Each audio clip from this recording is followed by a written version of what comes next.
আসসালামু আলাইকুম। আমার নাম আয়রা ইসলাম। আমি একটি শিক্ষণীয় গল্প বলবো। আমার গল্পের নাম গাধার গায়ে সিংহের চামড়া। অনেক দিন আগের কথা। একটি গাধা একটি সিংহের চামড়া কুড়িয়ে পেয়েছিল। কুড়িয়ে পাওয়া চামড়াটি সে নিজের গায়ে পড়ল। চামড়াটি পরার পর যখন সে অন্য জন্তুদের এবং মানুষের দিকে গেল, তখন সবাই তাকে দেখে ভয় পেল। সবাই ভাবলো যে এটা সত্যিকারের সিংহ, এবং গাধাটিও নিজেকে সিংহ ভাবতে শুরু করলো।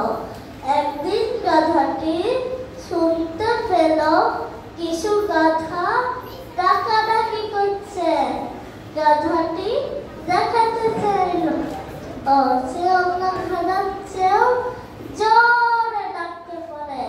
যখন সে ডাকলো, তখন অন্য গাধাগুলো বুঝে ফেললো এটা একটি গাধা, সিংহ নয়। যখন সে ডাকছিল, গ্রামবাসীরা শুনতে পেল এবং বুঝতে পারল এটা একটি গাধা, সিংহ নয়। গ্রামবাসীরা লাঠি দিয়ে মারতে শুরু করলো। না মারা অন্তত মারতেই থাকলো।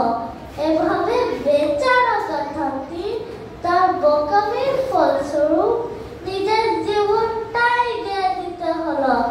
গল্প থেকে আমরা কি শিখলাম বন্ধুরা?